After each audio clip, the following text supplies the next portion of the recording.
Welcome back, everybody. Hey there, Noob in chat. Thanks for joining me for another Pick Your Poison tournament cast. The event organized by Daniela and her crew. Make sure to absolutely check her stream out as well as the event Discord. Great job by her putting on this event for us to all enjoy together here. Today, we're here with another Group J series. We're still in round 1, but I think this is probably the last series from that round. So let's check out who we've got here. On the one side we have Cheese, which is the 13th seed of the bracket, and on the other side it's Eva Ramara, which is actually the 4th seed, I believe. So pretty clear distributions here in terms of favorites. In chat, Noob just informed me he's already in round 3, so that is correct. I gotta say I can confirm that first-hand experience. He's already moved on. He's, of course, just like I was, also in this bracket J.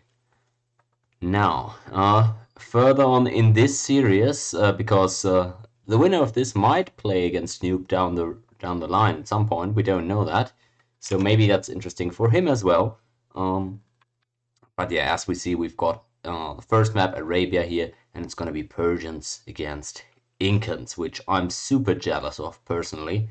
Getting to play Inca on Arabia. Man, I would have loved that, but it's not always as easy as that. Either way, here we go into the game 1 of the series. Eva Ramara Eva, whichever way around. 4th seed playing in the orange against Cheese in the red. Don't really know either of these players or this series just yet, so I guess we'll see how it goes as time passes. I like the fact just out of the gate that these two are reasonably close together again, and especially for the Persians, this is a super open map, so it's going to be tough to really wall up quickly here. And on the other side, for the Inca, actually I think this is rather fine, although maybe forward gold isn't perfect. Overall though, still pretty closed map for them, so I think they're going to be happy to start this thing off. Now, let's check out what saves we've actually got going against each other here. On the one side it's the Persians, classified cavalry civilization, but of course very flexible. We've all seen the douche plays done by Persians, so there's definitely more than one way to play with these guys. Generally though, they are very well known for the faster working town centers, giving them a natural eco lead. As the game progresses, you're just able to get those villages out faster, and the bonus speeds up as well the longer the game continues, as we see right here. Little extra starting resources too, makes for a smoother early game, allows for some niche builds potentially, and just in general we see some other very interesting bonuses, especially in terms of war elephant or elephant play in general, but also the archer line gold cost being replaced by additional wood. It sounds a little bit underwhelming, especially for a cavalry Sith, but it is just an extra option in the late game, and even in the super late game, since again, you can turn archers into a trash unit, just to have it be mentioned, I guess. On the other side then, you guys know it, it's one of my favorite civs right now. It's the Incas. Lots of love for them. I love the most that they are super versatile. They've got an answer to actually everything in the game, at least everything that is at all answerable, I feel.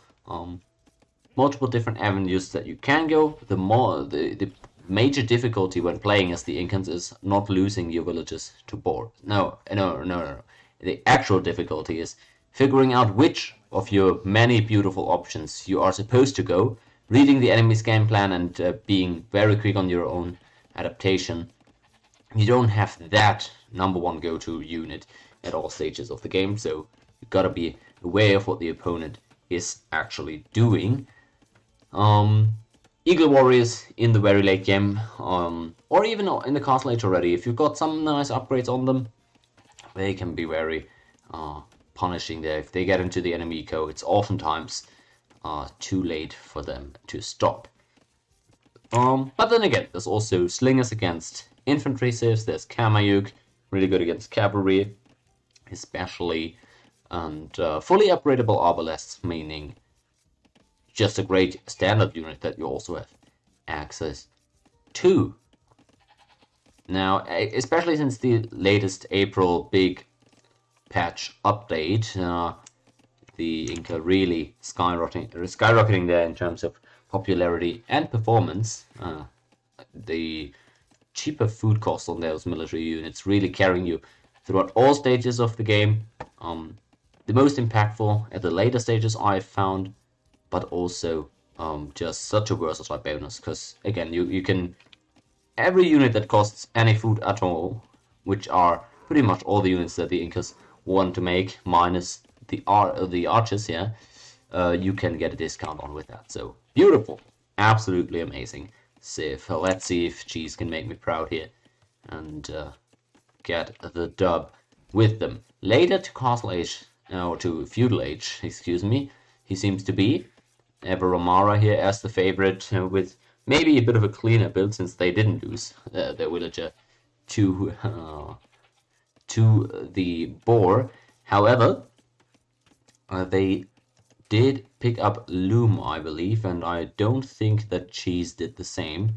Correct me if I'm wrong. No, they didn't. So that's where the kind of villager differential between the two guys comes in, on top of course, the 40 seconds of idle TC time for Ever Romara. So maybe not as clean a build as it initially looked like, but still, they are going to get that timing window first, going up to Castle or to Feudal Age, and we'll see if that can amount to anything.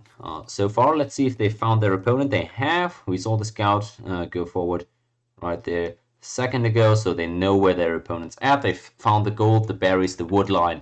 Perfect. You know everything that you kind of need to know at this point. Whereas on the other side, I don't think, we don't have Cheese with the same kind of vision. Has a lot of vision on his part of the map, but not extending very far towards the opponent. So, yeah, doesn't even exactly know where the Persians are at. So maybe it's gonna be Ever Romara who's able to strike first, putting up that staple. I would have loved it here between the barracks and the gold. Would have made a much cleaner wall, actually, but maybe just didn't want to hang around too long and get it up as quickly as possible. Man, quite fortunate that G's not trying super hard for that scout, but takes some crucial early hits here in terms of HP. And only now does G's go up to the next age, a 26 villager Feudal Age. Super late, I would say, and definitely looking like a fast cancel attempt with, yeah, super greedy walls as well, starting really late. If you only start 26 villagers, your warning process, you're never gonna get those up if the opponent goes for any sort of quick scout rush, and that's exactly what the Persians are going to attempt here. So I don't think these walls are going to go up in time, but maybe they can surprise me here and actually get that closure. It does look a bit ambitious though, putting the third villager over there. Alright, and a fourth actually, so that's 4 villager on walls here. Ever Romara kind of stalling here, actually maybe missing that timing window by not just trying to actually go in there, which it still would be possible, but they don't know apparently that these walls have come out, which they really should have spotted with the scout that they moved forward, but way, there you go. This is incredible to me. What happened here? Why did we just move all our villagers off the walls when we almost had it completed? Or I'm not sure what just went on there. Maybe just some kind of misclick. We lose one villager here. Cheese does, and Ever Romara off to a great start. Even gets into the woodline. Oh, so far it's looking absolutely terrible for Cheese, who is close to being able to click up to Castle Age. Which, I mean, you would hope for if you went for this greedy an early game, but take some eco losses here that are going to be quite severe, actually. That's the 4th villager killed, on top of the one that, of course, died to the boar And there goes another one. Oh, you hate to see it this early game. Really horrible start for the Inca. I mean, they are going to get up to Castle Age after all. Or are they? No, forced to queue up another villager. Would have needed to use the market in order to get up there, which they apparently didn't want to do. Lots of idle villagers still, so they are still kind of scrambling here. You can see that might be the first game of the day, or at least of the series, affecting Cheese a little bit. And losing another villager here for free, not even fighting back, and now using the market to get up anyways. Ugh, that was a rough look for them. And only now attempting to finally close those walls, but that was such a head scratcher. They had almost gotten away with murder here, and end up still letting the scouts in, paying a hefty price of 7 villagers and tons of idle time. Tons! This is really magnificent levels of idle time, and one of the roughest transitions here that we've seen. Still, they did manage to get the click up here, and they lose another villager over there. So they are super far behind. However, maybe if the opponent isn't all that punishing, they can make use of their Castle Age now. I guess if I'm ever Romara, maybe I'm thinking that I prevented the fast castle by killing so many villagers. But they should recognize that they got here really, really late. So that the damage to the actual fast castle build wasn't really there anymore. No more military units for Evermora, so they are also attempting to go up to Castle Age as quickly as possible, and then potentially go into some knights is what I would expect. It is a pretty rough look though so far for the Inca, and yeah, maybe a good choice here by the Persians, seeing that the opponent is fully walled, just going up to Castle Age and going from there. Actually here the walls aren't fully put up just yet. You can get through here between the lake. I don't think Cheese knows that, although they should, judging by that palisade foundation that is there, but was never actually yeah, worked on. So let's see what the Inca can do here. Buying some wood now. Really wondering what their go-to option is right here. They didn't go for any stone, so it's not like they're gonna do castle drop or anything. Curious, no blacksmith upgrades yet either. I guess it's just town centers. No, we sold all our stone. What's the game plan here really? Just putting up some more farms for now, and kind of treading in place.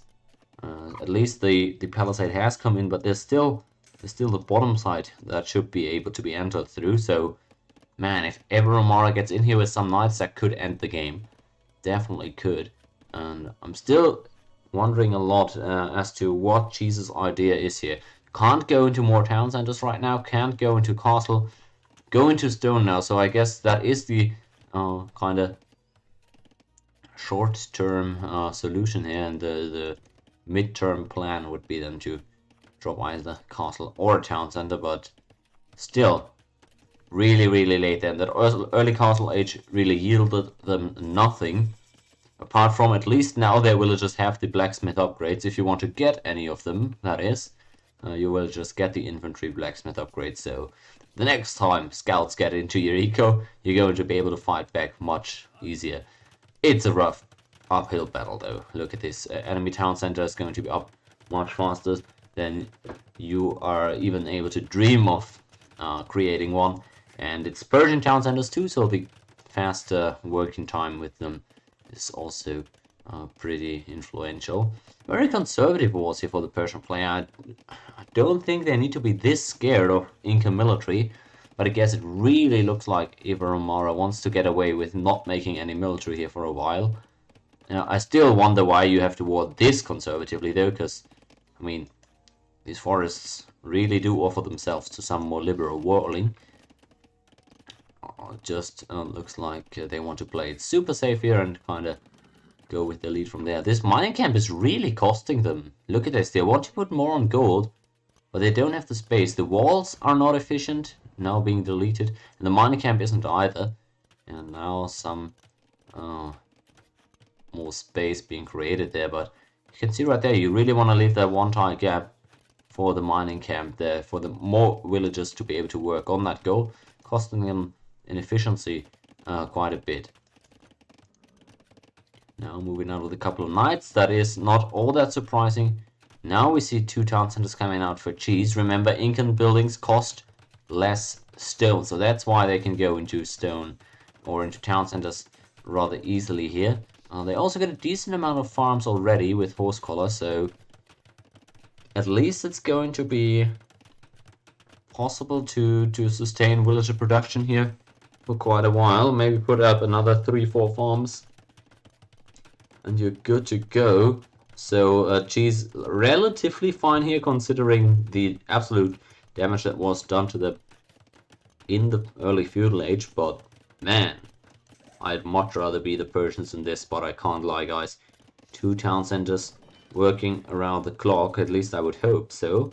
Idle TC time not perfect, but still, considering the villager kills that have come through on the other side. Think you can work with that. Now, still, the question remains, what is cheese looking for here? As knights get in through the gap in the top, of course, the town center doesn't actually prevent enemy units from getting in. Luckily for them, that wood line hasn't been occupied for quite some time now, and thus the knights aren't finding any direct damage. Don't think that one spearman is going to cut it though. I hate to break it to you. 0 upgrades on the man. And now town center is going to have to get the job done. At least gets lots of damage on those knights, but man, they're still going to be able to harass you quite a lot. Looks like villagers are going to start dying again as well. And alright, I guess that's the first little raid dealt with, but more knights start coming on over, and I really wonder why cheese isn't just walling up that town center, right? You can just put palisade walls on the side of that TC and nobody's going to be able to get in there. And it just, maybe he's not all that worried about that. Starting to make a couple more spearmen maybe. You really need those upgrades though if you want them to stand any chance against the enemy knights. So, wonder if that adaptation is going to come in at some point. At least the town center fire is really getting some damage done there. And, ooh, maybe not paying the most attention there was Everamara. Getting in with the knight, but 4 HP, I don't think that guy is going to be accomplishing terribly much. And so far so good if I'm the Incans. I mean, triple town center villager production here. Been going on for quite some time now. Now the idle time has gone up considerably for both guys since they've branched out into more TCs. But maybe a wise choice there for Everamara now to stack up a couple more knights and try to get in again. Does so now. And yeah, not sure we really want to hit the guy standing right next to the town center. But you can definitely take out those spearmen now. Opponent doesn't have enough of them, and that's exactly what they're doing. Good recognition there of the game state. And, oh, well, not really the game state. You know what I mean, right? Just a way more potent military force gets in. Doesn't really strike the most vulnerable points of the enemy's eco. Would really like to see the the scouting for the weak and vulnerable villagers. This mill really offers itself to some raiding here, and that's exactly what the knights are going to do. Eco getting hit once more for cheese. It's really such a rough road that he's been on so far. Puts up another barracks, pikemen, spearmen, everything's coming out, but it's been really slow here getting any defenses up, and still super confused by not just walling up there on your 30C and trying to get the game extended a little bit that way. Gotta be careful with your overchops though. This is really a dangerous one. You're gonna get the one conversion here, but not the highest HP one, I guess. Still takes away one of the enemy knights, so that's good. I wonder if you really have to let all of these villagers die though, and still no infantry blacksmith upgrades. Man, that's costing you so much.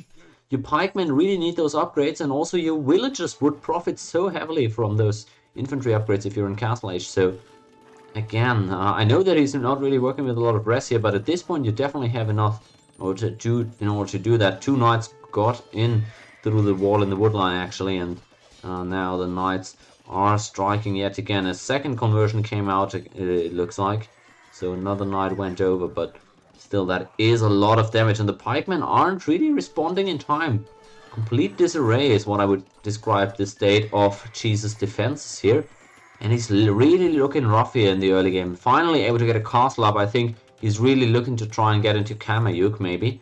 And that's going to be the answer for enemy knights, which is fine. But remember, the knights are much more mobile. And if the opponent has the momentum, has the map control, it can be difficult to make Kamayuk defense work against a bigger force of knights that can choose the angle that they attack you from. So the pikemen for now, enough of them to really dissuade any massive knight raids from the opponent. But Everamara, one step ahead, going into cavalry archers next, it looks like, getting those upgrades. Wonder if we really need the defensive upgrade before we go in for the flashing. But your choice, my man. Thumbring about to come in there, and I mean that's one way to answer enemy pikemen, I guess. So I don't hate it. It's definitely a counter unit, and you need to be quick on those. So I like the early reaction out of them. Another mill comes out. Very properly placed farms. Look at this. Man, the aesthetics are top notch here. No complaints about that. Not very well balanced ecos here. Well, actually, Everamara seems fine. Had a lot of gold floating there a second ago, but I guess the cavalry archer production has taken care of that. Cheese, though, with lots of gold themselves. I wonder what we're really mining that much gold for. It looked like with all the pikemen that were produced, we didn't actually need that many units on gold. We'll be curious to see what they end up going for.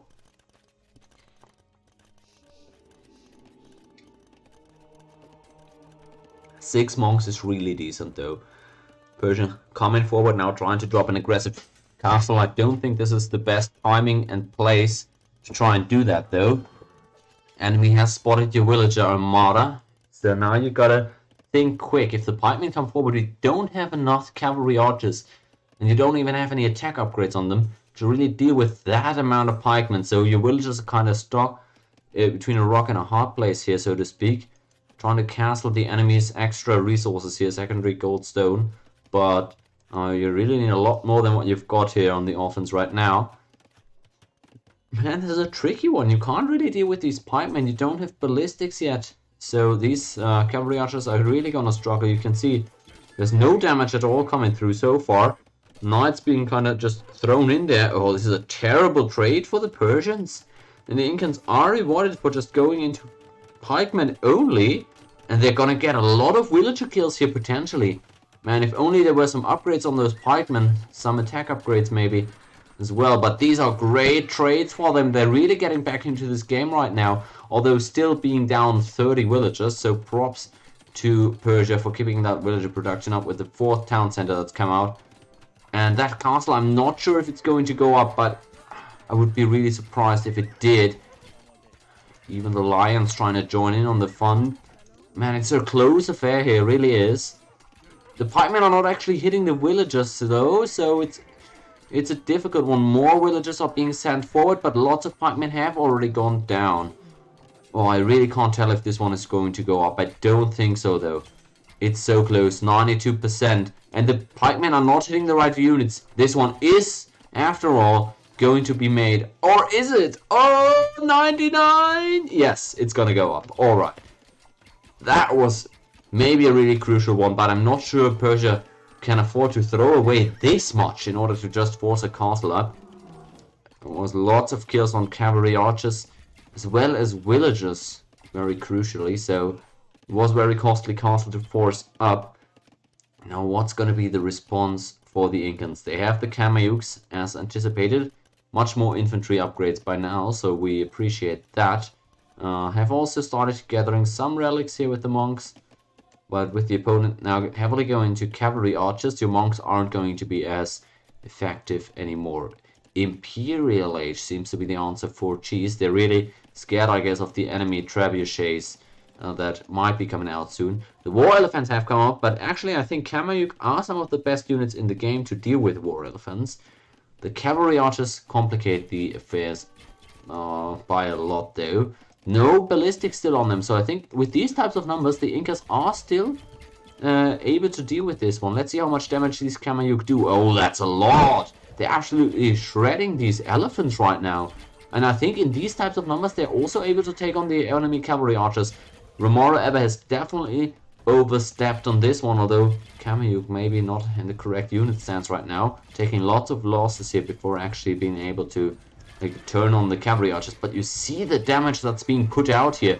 This is really efficient trading for the Incas. They're actually just being rewarded for whatever army they've produced right now. Trying to even get some more conversions in now with the monks that they are bringing over, and this could turn out really good. If they micro those monks properly, though, they need to get that knight conversion, and that's one unit they aren't hitting right now, and that's going to clean up all of their monks. Crucially, got the one war elephant, the two war elephants converted, but I don't think that was actually the #1 priority, or at least it shouldn't have been. The knight is really just wreaking havoc there. And Cheese is going to reach Imperial Age with another good dozen or so of villagers having been killed. Trying to get a castle up here, and I think that is going to go through, but man, at what cost really are we getting up to Imp here? Villager numbers really looking difficult there. 35 might be holding on 40-ish villager differential. So Everomara in a gorgeous eco state, trying to get another forward castle up.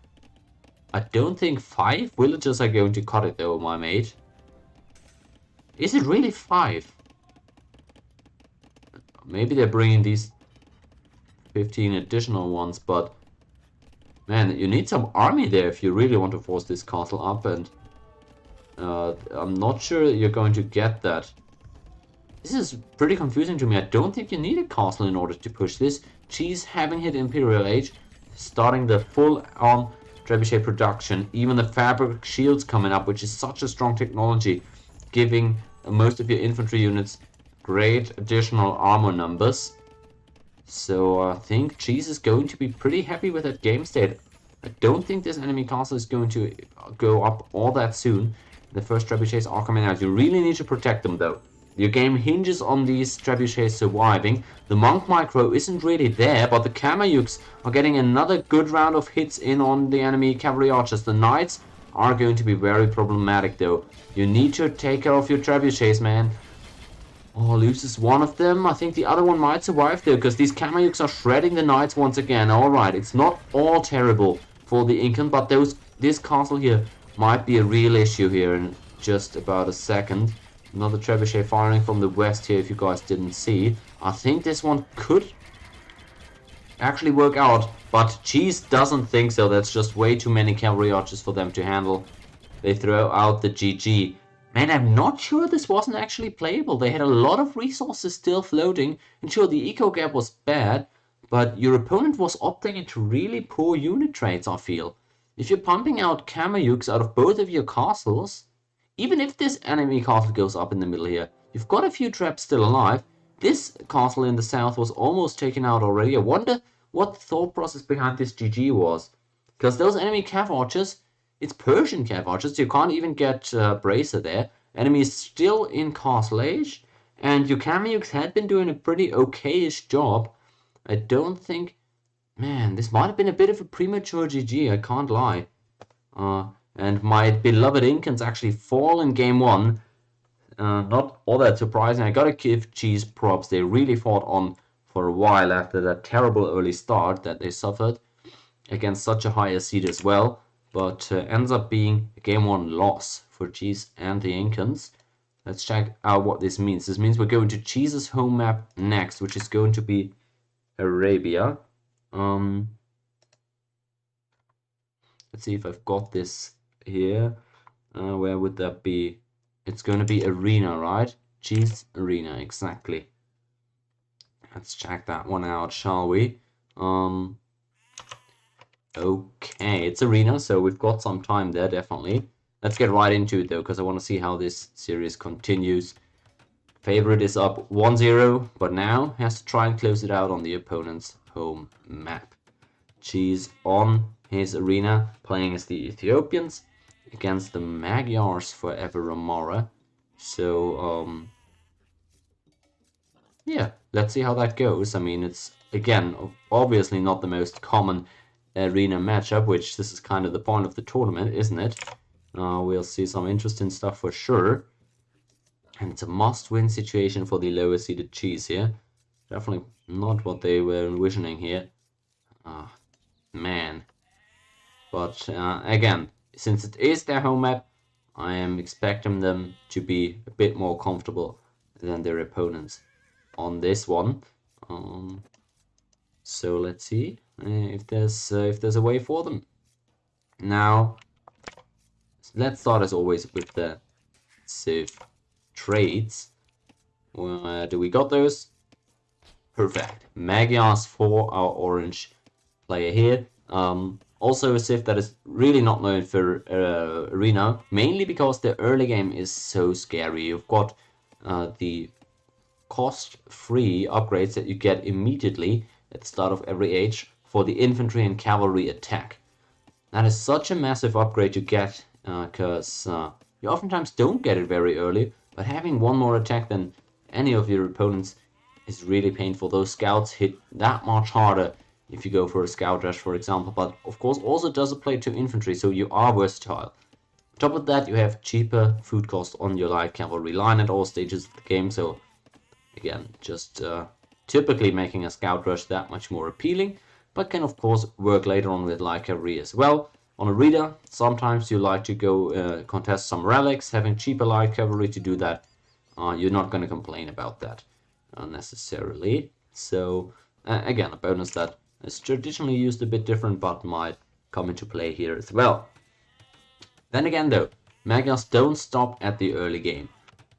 They've got some real decent late game cavalry archers as well. For example, the recurve bow with a range and an attack bonus is absolutely big as well, and that makes your army composition pretty flexible there. I mean, you've got of course the hussars, or even your Magyar hussars if you need those.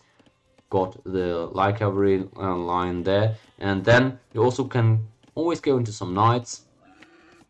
Again, free attack upgrades that also benefit them, and as we said, the cavalry archers as an option if the enemy is then going into pikemen, for example. So there's definitely some good reasoning to this Civ.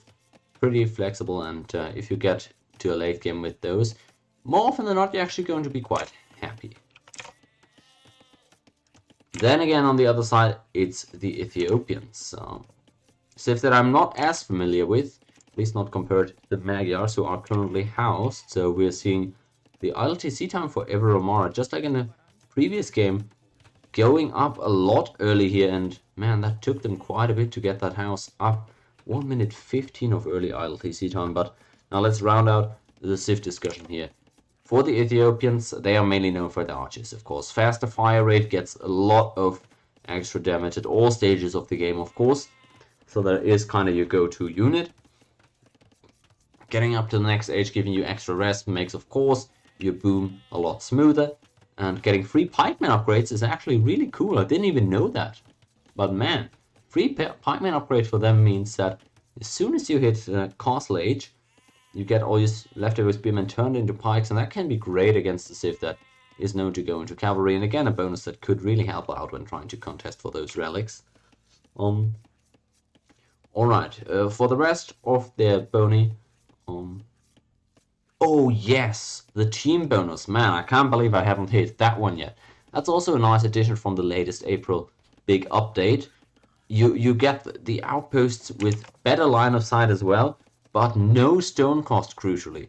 So that makes it real nice to drop them early on any map, really, but especially on Arena, many people love to drop some outposts here in the middle to get the vision there, and you can do that so much earlier with the Ethiopian since it doesn't cost you any stone, and that is the big drawback to usually making outposts. Just makes you unable to drop as many TCs as quickly as you would like. But now, with the Ethiopians, that drawback is completely removed, and yeah, love to see it. It's a really good bonus on Arena as well, where, again, typically a lot of outposts end up coming out at one point or the other. Alright, So, due to the mainly due to the ILTC time that Ever Remora has had, and Loom already having been picked up, the villager lead is pretty impressive there. 24 villagers, 4 cheese, and up to feudal age they went. So, I'm expecting a pretty smooth build here. Remember, as we just said, 100 extra golden food when he advances to the next age. I'm not actually sure what we're chopping or what we're mining gold for, but might still be looking to pick up Loom then in feudal age before we go castle. So 150 gold is really all we would need, since again plus 100 is all we require to get on to castle age then. Second lumber camp being dropped 2. I'm expecting pretty smooth build here. You can see they already almost have those rests in order to get up to castle age. Q, 2 villagers already in queue as well. So yeah, this is going to be a really smooth past castle. All they need is the extra wood right now for the 2 buildings, which they, yeah, they surely are going to get in time. So no complaints there. Looking real nice on the right side. Here in the west, yeah, the story is a bit different, I would say. There's huge delay, of course, in terms of the villagers there. 25 only right now, so the opponent has already reached feudal age while you haven't even clicked up yet. Just did that, and you're only up by 1.5 villages ish, so that's not ideal here by any means. Lots of gold still being mined by cheese though. I wonder what the rationale is there. Going for the market blacksmith up to castle, but really kind of thinking, why would you need that much gold this early on? What are we looking at here? Is there any reason to this madness? Either way, would also just expect regular 3 TC boom there out of the Ethiopians. Not sure they got any great options to push early on here in castle age, but maybe I'm wrong about that and they're going to go for a forward castle drop, so we're definitely going to monitor that. Eco upgrades coming in now as well. It's kind of just really smooth sailing so far here in the east. In the west, as just stated, it's looking a bit rough. They already have all the rest that they need to get up to castle age, so maybe even a bit of a, yeah, unnecessarily extended feudal age that was. 26 villages as we said, and well enough rest to get up there. Could even go for a non-blacksmith market, right? Just go barracks and whatever else you want with the amount of rest that they got. Either way, they're going to do it the traditional way though. So yeah, that's going to be castle age here really soon. 1 villager queued up, and I think trying to go up to castle age immediately after that, because lots of villagers have been sent to complete those buildings. And let's see what they go for. It looks like they're going to send lots of villagers over onto stone. Still not a fan of their mining camps there. Same thing that cost them in the game before. You're just taking away working space for you guys, and you're making them work longer distances, or walk longer distances rather, by putting the mining camps immediately adjacent to the resources. So that's usually not ideal. Castle age on the way though. Almost 2 minutes of total idle TC time. So not ideal, surely, but at least catching up a little bit there to the Ethiopians, who are actually interestingly getting wheelbarrow right now. Did they get housed? No, they definitely weren't. So I wonder what the wheelbarrow is for here. I think that's definitely early investment. Same thing with the heavy plow. Very early investment here in eco upgrades, and I don't think this is actually... Oh, this is going to cost them a lot. Heavy plow is a terrible choice here. You really need to put up way more farms, since you're going for 3 town centers, and you don't even have any wood banked up, or any food banked up in order to queue some villagers. So this is really bad choice, getting heavy plow this early. Same thing for wheelbarrow though. That just costs you lots of farm and extra villagers that you could have queued up already, and this slows down your boom tremendously. On the other side, you have a Romare going for heavy stone, mainly not a lot of wood, so can't even immediately drop extra town centers once they get up, it looks like right here. So we'll see what the rationale is there. Interesting adaptation are walling in the relics. I'm not sure you're actually able to take out the relic from diagonally adjacent tiles anymore. I think they took that out actually, so I don't think that's a thing anymore. But decent game plan here, so to speak, to kind of put those relics on hold and You're also going to be notified, of course, once the enemy tries to take them out, starts hitting them. See. Yeah, all those relics well within vision for Everamara, so at least they have the the scouting homework done in that case. Same thing, both guys by this point got the entire middle checked out, and then the second town center goes up for Everamara, also the very early wheelbarrow. Yeah, can't say I love those pickups there, since the food economy just isn't there for either of them just yet. You see, Cheese has managed to keep the idle TC time remarkably low so far, but that must have entailed some market usage here. I'm absolutely positive about that, because, man, that looked really rough there for a second, but I gotta compliment them. They found a workaround, so the village elite is looking really good right now. 3 town centers out, both of them, all 3 of them working. The opponent with not as much balance here just yet, and looking fine so far. If I'm the underdog here on my home map in a must-win situation, I'm not mad about how well this has gone so far. I haven't seen this one before, house walling the enemy gates in. I'm not sure this is good actually. That cost a lot of idle TC time, or idle villager time, I should say. And the opponent can simply delete one of those stone walls to get out, if they really want to. All this is done to delay the opponent, mainly from picking up relics, I suppose, but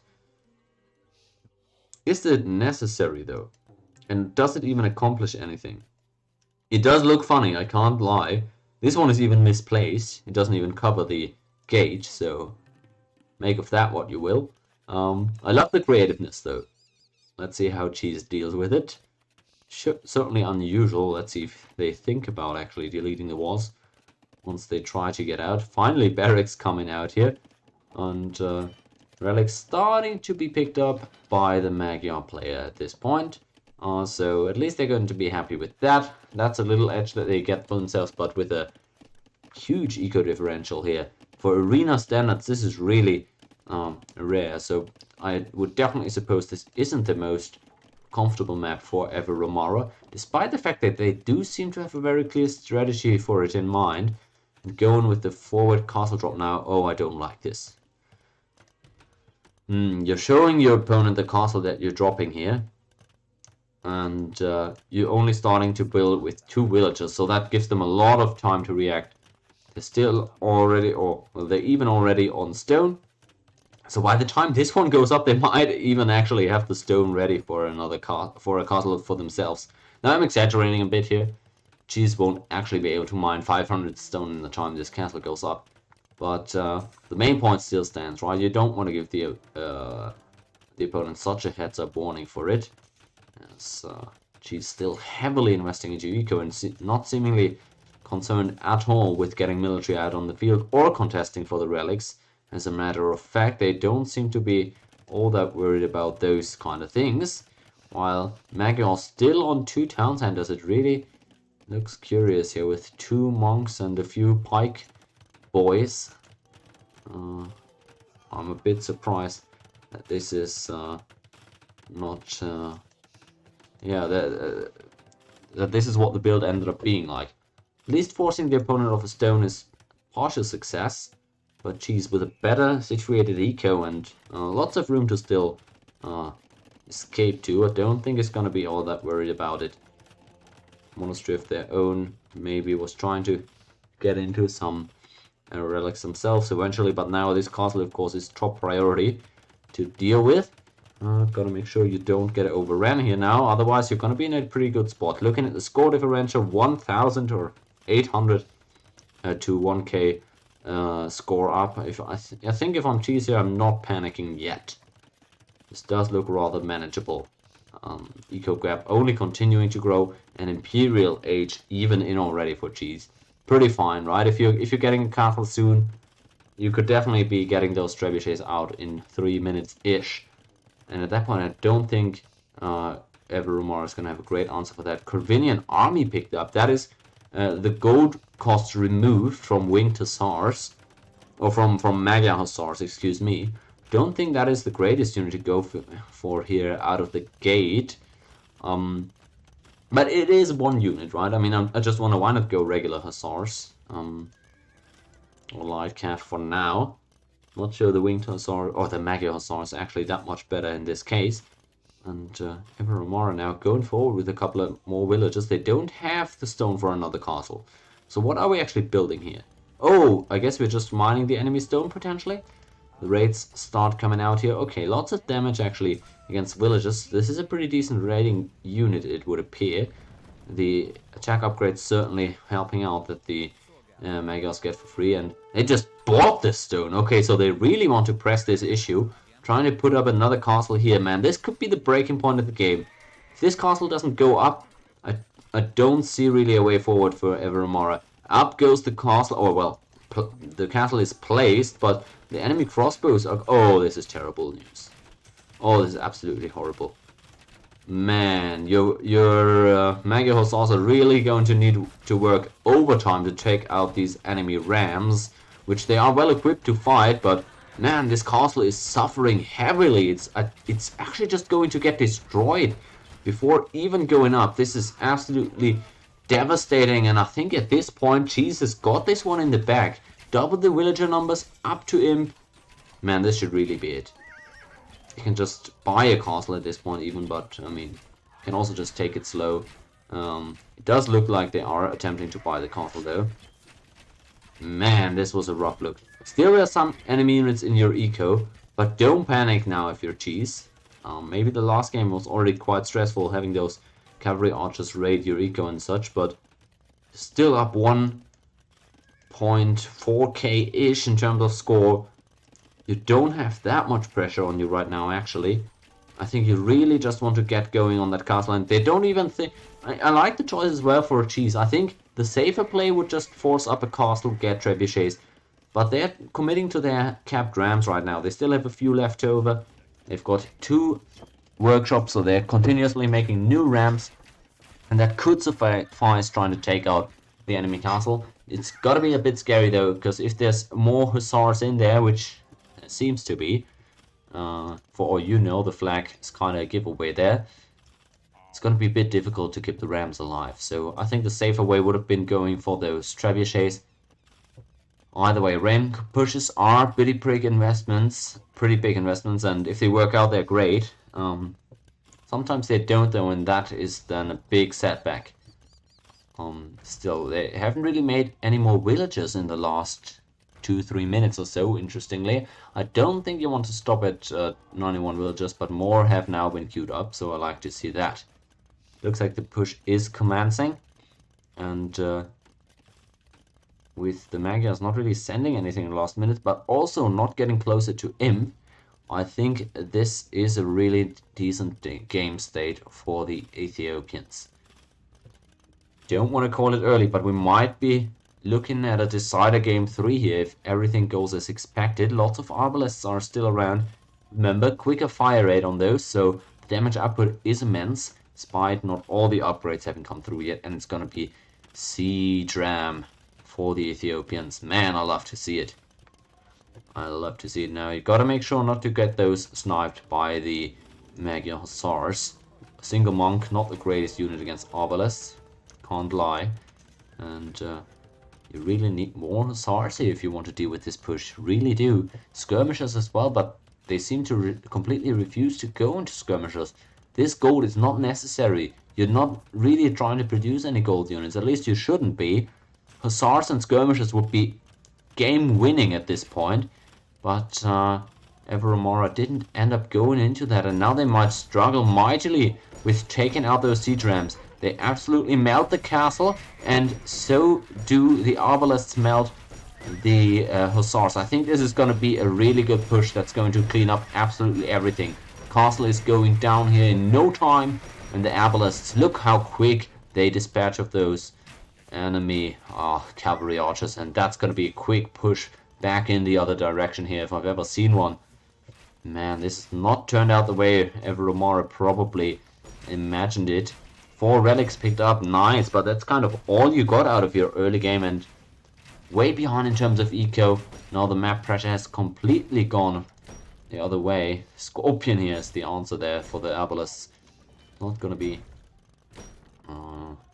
finding all that much success with that.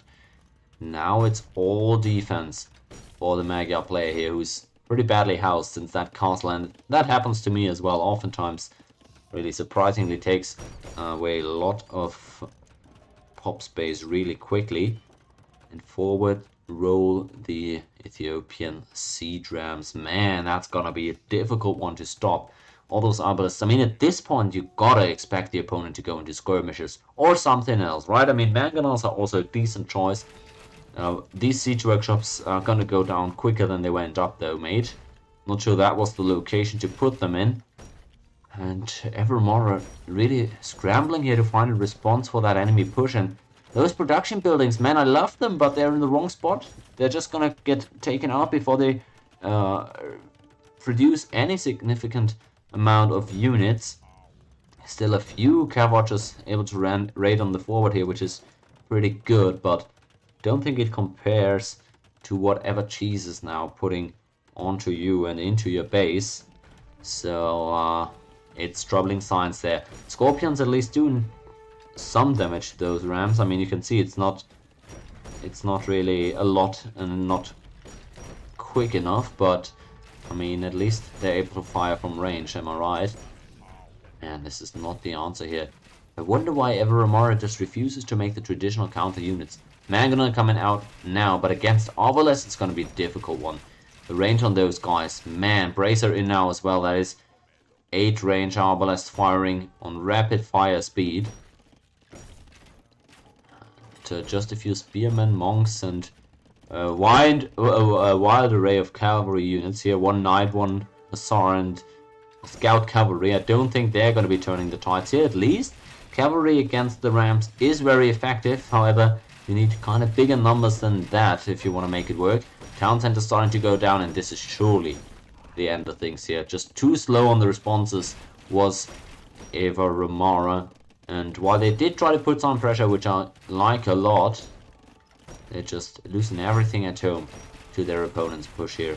And really, first and foremost, no response at all to the enemy Arbalest, which really couldn't have been a surprise, judging that, yeah, your opponent is playing as the Ethiopians. But hey, it was a decent attempt. It didn't work out for them, and that series is going to go to a deciding Game 3. I'm actually loving it and looking forward to that one so much already. We've got a 4th seed against a 13th seed, and they've just stricken back here with decided force. Double the villager numbers in the end. Was a great one to look at here, and solid from start to finish out of Cheese. Didn't panic this time around, and honestly, at this point it really sounds crazy, and they got absolutely pummeled early on in the game number 1, but I really still maintain that that first game was winnable for them. So it sounds crazy, but I'm kind of picking Cheese here as a favorite going into game 3, despite it being the opponent's home map. Let's check out what map we're actually looking at here. And it's got to be Nomad. Alright, anything can happen on Nomad. If it was a water map, then I would say, alright, maybe Everamara is more of a water player. Cheese might not be used to that. I don't think the previous games can be used as an indication for this one, but it's not actually a water map. It is Nomad, which I think by all indication, Cheese might not be completely outmatched on here, despite being up against a considerably higher elo opponent, apparently. This might not go all that bad for them, honestly. I mean, I'm kind of rooting for them because they're the underdog, so traditionally I'm, of course, always pulling for them to have a good showing. But really, anything can happen on Nomad, as I say so often. So let's see what actually does end up transpiring. Britons versus Cumans, 2 civs I think are really, really cool. And Cheese versus Everamara, the last matchup here in round 1 of bracket J. Last game in this series. Winner moves on, loser goes home. And well, let's see what this map has in store for us today. There's been wildly different games played on this map in the tournament so far. We've seen some incredible early aggression. We've seen some very late game games that went down to the wire. So definitely no clear indication of what's awaiting us there. Interesting. Both again trying to drop the town centers very close to each other apparently. And Ever Romara now with the advantage of knowing where the opponent drops their town center, but having to walk quite a way before dropping their own one. They found a really good spot though. Look at this. Man, they've got the hunt boar over there. Huge arrays of gold and stone in the woodline as well, while being super wallable at the same time. So this is pretty great.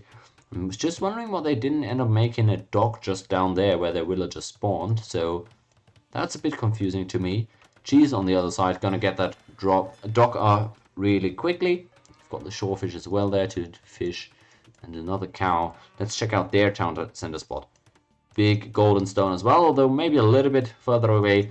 Even better, wood line, not as enclosed, so might not be as easy to wall up, and not these huge food sources nearby, but at least there's the additional berries in the back. If they do some more scouting, they might be able to find these two groups of deers, the back boar and such, but they're going to need to find some food. Of course, though, with the dog being up earlier, although not producing yet, so that might not make a difference in the end. They're going to lean a lot on the fishing eco, I imagine. Now, before the craziness gets going, let's check out the matchup for this one. Britons on the left side, one of my favorites as well. It's an archer civ, but it's so much more than that. They get the quicker, faster working shepherds, which can be a bit tricky on Nomad. You don't often get a lot of cows. Really depends on how the map spawns, so you want to get any of those that you can. You do gather those food really lightning speed, but then again there's also some other really useful bonuses. You've got amazing archers, but you've got cheaper town centers too, and that wood cost that you're saving there can be super good. In early Castle Age, when you're trying to expand with more town centers, having more wood left over for military buildings or for fishing ships or for warships actually to try and contest for the water eco, that can be really strong. Then again, the main identity is still the archers. You've got the yeomen, you've got the faster working ranges, and just the generic bonus of range for Castle and Imperial Age. So, man, how cool is that? It's just every archer player's dream. On the other side, we have the humans, which are kinda, in my opinion, every cavalry player's dream, simply because the cavalry is even faster, and they get faster with every passing age, starting in the second one. So, longer the game goes, the faster your cavalry gets, and it's just so fun to play with that. And it applies to all the cavalry, right? So, man, it's just a versatile bonus that is super cool to make use of, and on a map such as Nomad as well. I think mobility can play a huge part, since in the late game stages the eco tends to spread out a little bit more, and there tends to be more battlefields, a multitude of points of attack that you can hit, and walling up is very difficult. So having super fast cavalry can be devastating there. The step lancers, super tough to deal with. Just the regular knights, and of course, I mean, the Usain Bolt-esque light cavalry then. Just a terror to deal with. Makes it so much more difficult to do counterplay with monks to your cavalry as well, in case that was ever your plan. But then again, that's not everything. It's just the bonus that I love the most about them. They've got way cheaper wood cost on their military production buildings, ranges, and stables. That is such an underrated bonus, I feel like. Makes fast castle transitions super cool, because you can get the barracks, stable, blacksmith, for example, at a comparable cost to some other civs going for blacksmith market. So that is super smooth. It just makes it so much easier. But it's not only for fast castle, of course, right? It just makes it be that much easier. Just think about if you're playing a regular archer civ, if you were to put up a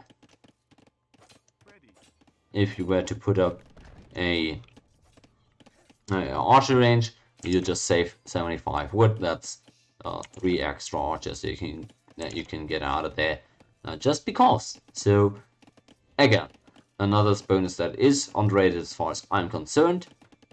And you see down there, not gonna go through everything, but the unique text, lots of bonus still to the cavalry. So yeah, I love to see those. It's full cavalry against full archers, or is it? We'll see how those guys end up playing it.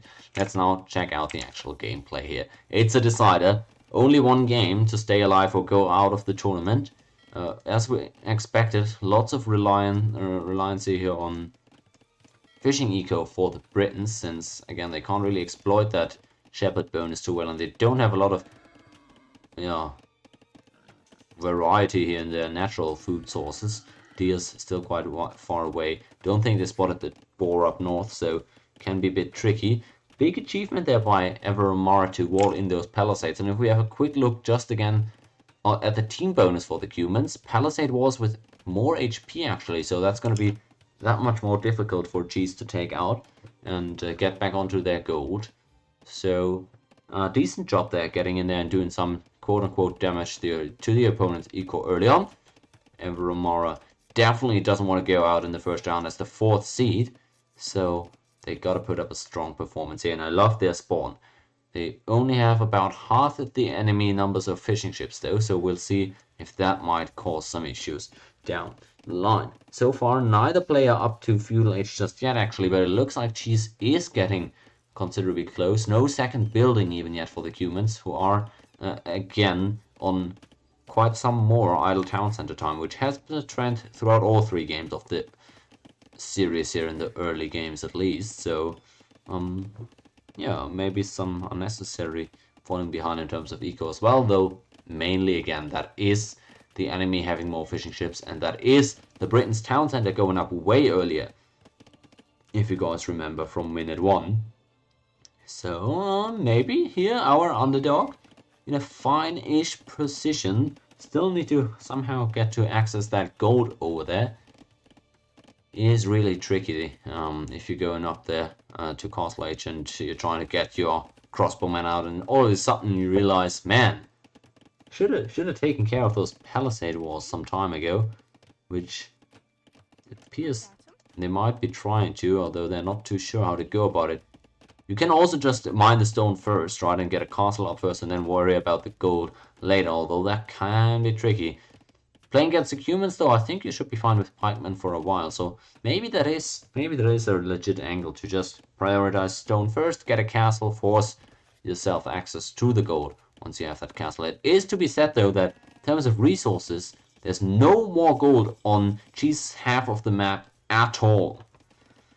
This is his only gold. There's the gold down here on the left that is, I guess, in theory reachable by them, but that is it. All the other golds are behind enemy lines actually, so man, you really need to access that sooner or later if you're the Britons player, so better figure something out there. Now let's see what the build is gonna look like for Cheese. They are not trying to force their way into those gold here. Reached feudal age considerable amount of time earlier, and are still maintaining an equally despite having that town center working on the age up for quite some time, so they can't be mad. Score lead of about 200 should give them an indication that they're doing not too bad, despite their fishing eco actually being equal now in terms of number of ships. Actually, I think they're hitting 2 different sets of walls here, which interesting, but I guess you want to open up all of it rather. At some point, she's here sitting on 5 gold right now, so it's kind of a bit tricky to go for a fast castle if you don't have any gold, right? That's the issue. I was thinking about some market usage there when I suggested that earlier, but it doesn't look like now that's going to be able to be accomplished for Cheese here. Just kind of lacking the resources still, whereas the opponent, they are building here relatively smoothly. They have the gold access much easier, obviously. 13 on foot, mainly those ships, and their efficiency is going to start declining here as the nearby fish in the direct vicinity of the dock start being used up. That fishing eco is also going to go down in value a bit. Ooh, I didn't talk about this, but of course, one of the big bonuses for the humans is the feudal age second TC that you can draw. Man, that would be big if it actually ended up going up over there. I think it's a bit close. The opponent can see it. If you end up putting it there, maybe putting it a bit further back would actually be a good idea, so that it completely catches the opponent off guard. Are we serious? We're not just walking in with the villagers that way. I thought they would loop around the back, but man, we can't just walk up in there. The enemy is very likely to have an army to defend with, and Ever Romara not having any land military. This is so careless. I wonder what the thought process was there. Cancelling that aggressive town center and now trying to put it up at home, but what reason would Cheese have to simply sit back and let you drop that one? The two archers that they got with their starting gold really putting in overtime here, trying to take out the enemy villages, but still currently struggling there to accomplish that. One of them goes down. That's a pretty big success already here for Ever Romara. So that town center is going to be erected here in a second. As another archer starts coming out. Oh man, it is getting a bit hectic here. Of course, since I mentioned Ever Romara didn't make any land military, we've got to focus in on their navy. Able to now push back the enemy fishing ships. That's tricky again. Cheese doesn't have a lot of space for farms and doesn't have natural food resources anymore, so losing those fishing ships can be massive. And that's some great eco damage for the humans, who are still fishing undisturbed at home. Cheese has killed a few villagers there, I think. The eco KD is 6-6, of course, so villagers on fishing ship losses kind of evening out at this point. Second TC has gone up for the humans, and with the fish carrying them, this is a super solid spot to be in. Man, that feudal age town center can yield huge benefit there, and with the opponent unable to fast castle, I really like the overall coherency of this strategy for Ever Romara. Walling away the enemy goals so they can't fast castle, so they can't get their eco to boom quick, and you go for the fastest possible boom there with the humans yourself, with the extra town center and feudal age, and all of that is being sustained by the fishing economy. So really, I like the thought process behind that strategy. A watchtower is now the response for the Britons, trying to, I guess, keep the enemy off gold here. I'm not sure what that accomplishes, though. I don't think that gold is going to be super detrimental to the humans right now. And the tower actually doesn't fully deny it anyways, as of now. Could still be mined here at the edge. So man, this is a bit of a pickle here that Cheese finds themselves in. You can see that food eco really coming to bite them right now. Otherwise, they really could have been up to castle age already. But all those fishing ships going down way faster than intended makes it tough to play out here. I wonder how that's gonna go. And another mill here dropped. Cheese dropping 2 extra mills with lots of farms around them. They have horse color at least, but oof, it's really a bit difficult here. Ever Romara on the other side, having been forced off of gold, is I guess unfortunate, but I think they're sitting quite fine with the 700 gold that they already have, and in fact they're immediately going over to another mildly inefficient mining camp, but still they are able to mine there undisturbed, so I guess that's something. The watchtower actually able to chip away at the enemy town center, interestingly. I hadn't considered that, but I guess, yeah, I mean, why not? Slowly but surely forcing the opponent to repair at some point, I guess. Fully given up on water is going to be a costly decision, though, down the line. There's no second dock yet at all for the Britons. I think they're really in a tough spot here, really. Not a lot of answers for them currently. They really need to get some map control back for them, though. They've only now opened up their gold, so maybe could start mining that in a second. Oh, never mind though, they're already mining somewhere else. Oh yeah, they're mining here down left, we already saw that. Never mind me. Bit of a brain fart moment there. Trying to still find some damage with the army on the backside, I like that. So they're not being completely idle, but they don't have any map control right now. For now, they're able to mine this gold here, but I'm not sure that's going to be able to hold up for that much longer. At least we're able to click up to Castle Age now, and with the cheaper town centers, I guess they can get into a boom as well here at some point. Already down 12 villages though, so that's not it's not the best news. Actually, 39 villagers for both, but the extra fishing ship for humans still really carrying them for the time being.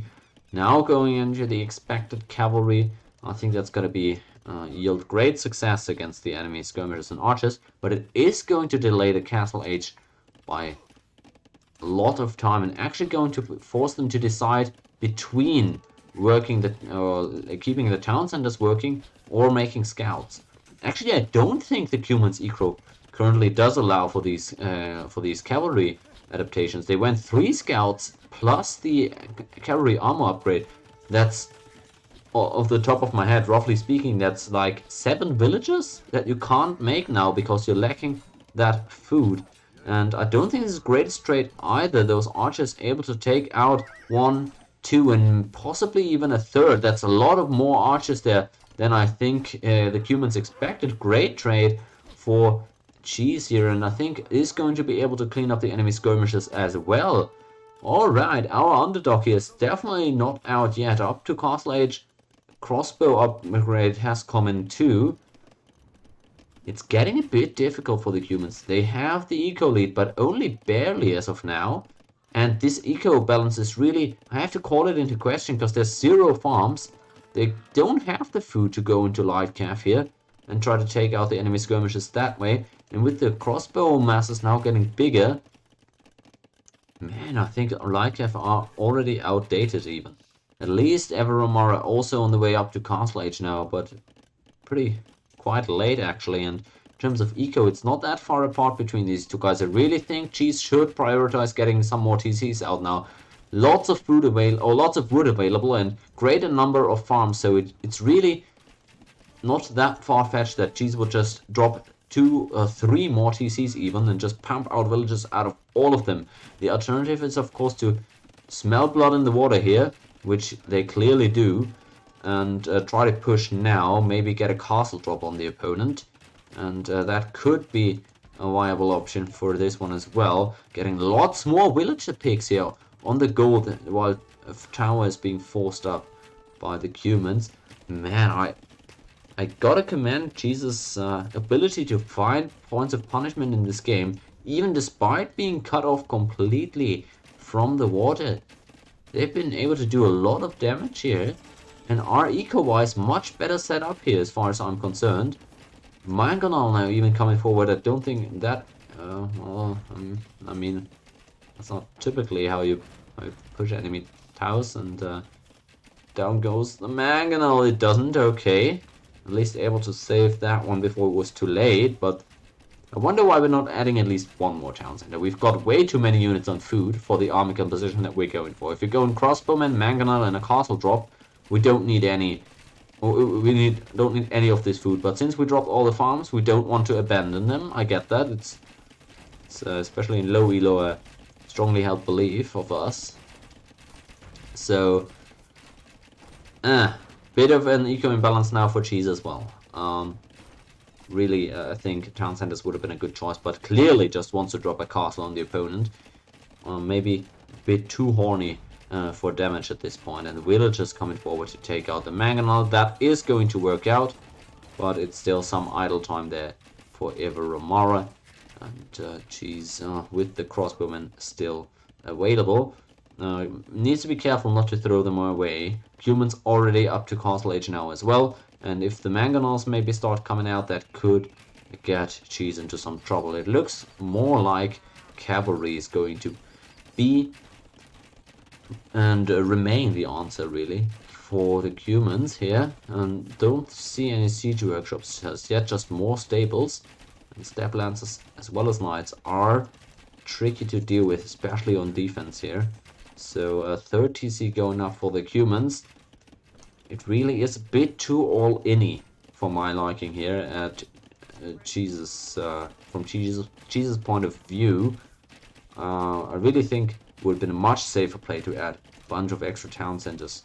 Gain a bit of map control that way as well, right? And punish the enemy's weak position here with setting your eco up more robustly.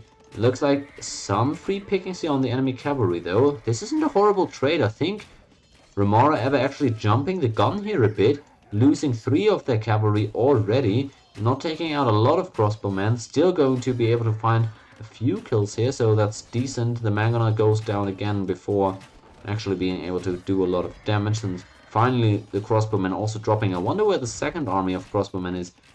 It's still hitting enemy town center over here. Don't think that is best use. You gotta anticipate the enemy going into cavalry or mangoners or anything, so I would really like them keeping the archers closer together here. Everybody knows those units are strongest when grouped up, so maybe a bit of army mismanagement. And at this point we have 1 versus 3 town centers, but the ecos are still comparable, and actually better ecos still for the Britons, simply because the balance is rough for Ever Remora. Finally some farms start coming out. You need that extra food. Your fishing ships can't just all do it alone, despite 19 of them having been added. You see how inefficient that is. You need to put up extra docks, which finally they've done, so the traveling ways have shortened a bit. Good to see you in chat, Cheese, actually. Sorry I didn't see your message earlier. I'm not sure when you actually commented on your gold. Oh, that was 10 minutes ago. Fair enough. Yeah, I did see you collect that gold for quite a long time, but somehow kind of escaped my mind, I suppose. So you were able to get out a lot of archers here, which was really good. Again, I questioned the decision not to put up more town centers, but I love the activity. And Everamora has proven not to be the best at finding quick answers to your military compositions in the previous games as well. So it kind of holds up here as well, at least finally trying to put out some skirmishes, I assume. But they've already taken immense eco damages. It's 30 to 10 eco KD for the Britons, so they gotta love their spot despite not actually having added any town centers. Which, I mean, at this point there's no excuse anymore. The only excuse for not adding town centers would have been if you dropped a castle as soon as you hit the 650 stone, which you're now dropping it, but you already got more than 100 extra stones, so you could have added another town center at any point during the last 5 minutes. Still, that's, I guess, it could have been a major mistake, but ends up being maybe a minor point of critique, since the opponent hasn't really done anything with that window of time that you've given them. And again, you're getting a great trade here if you cheese on the enemy knights. This is so efficient, and the castle is going to go up. You're taking firm control of the game here, and Everamora scrambling to find a response, doesn't find it as of now, and actually calls the game right here. Man, what a tilde it's gotta be for the humans here. They had such a great strategic position here, and I loved the game plan to go for that boom, denying the enemy fast castle. But the forward TC was just so greedy, and the route for the villagers was never gonna work out. And then on defense, the eco wasn't set up properly for the army that he tried to make. Oh, the boom was great and all. The fishing ship, you took out the opponent's fish. It was all perfect, but then just kind of rolled over and didn't find the answers to the enemy skirmisher and archer raids.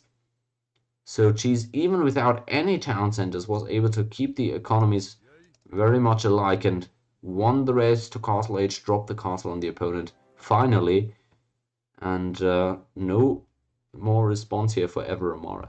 I think as Cheese played it, it would have been a great idea to, as soon as they hit Castle Age, just pull 10 of those farm villagers away. You didn't spend any more food after hitting Castle Age, so why not pull 10 of the farm villagers away and put them on stone? You get the castle up multiple minutes earlier if you do that. Could also put them on gold, right, and just spam even more archers, but I'm just saying, didn't need all that food, definitely. My man, though. This was a series, and the underdog moves on here to the round 2. That is cool. Seed 13 toppling Seed 4 was a really good comeback. I still maintain that game 1 was still winnable for Cheese, and it might have been a bit of an early GG. But as I said going into this game, Cheese had looked a bit more solid, and I can't say I'm all that surprised with this game and the series being picked up by them. Noob, I'm not actually now looking to cast another series, because I'm super tired. It's already a bit past midnight here, and I really got to get to bed. I'm gonna cast loads more, I think, tomorrow and on Sunday, but for now, that's gonna be it for me today. Man, Bracket J has been a treat to watch, and congrats to Cheese here. Never felt behind in this game. I think you were. I think you were behind at the very start of on. I don't even know when that was exactly anymore. Mid feud later, I guess, when you were raiding the opponent's villagers and the opponent was killing your fishing ships. I think that trade was beneficial for the humans in the short term, had they just made any skirmishes or any other response to your archer raids. I think that was very salvageable for them, and I think the damage they did to your food eco was much more devastating than the few villagers you killed, and you only killed those villagers because you just sent them into your base trying to put up a town center behind you. So I think maybe that point could have been a bit tricky for you, but honestly, G's handling this one pretty great. I mean, the responses at every point in the game were really, really good. And in general, that is the strength, I think, of Cheese as a player, is finding responses so far from what I've seen here in these 3 games. The responses were always really good. The game plans themselves, I didn't always love. Really, only the arena one I really liked. That was really nicely done. I think in the Inca one, the fast castle was a bit too greedy and the walls came in too late. And in this one, I think having that many on food wasn't the best idea. Should have definitely either put up more town centers with all the stone that you had just lying around, or put a few more onto stone to really drop the castle on the enemy and make use of your early castle age timing. So I think those game plans maybe weren't 100%, but there was always activity. There was always a good responses to whatever the enemy did, and so I can say it was a really deserving serious victory. Yeah, looking forward to seeing more from you and all the other guys in rounds 2 and beyond of this bracket. So I thank everybody again for coming out. Always cool hanging out here and casting these games. Yeah, I gotta get to bed now and come back revitalized tomorrow for some more series. Maybe I can even cast some live. So yeah, GG's here, and I'll catch you guys next time here.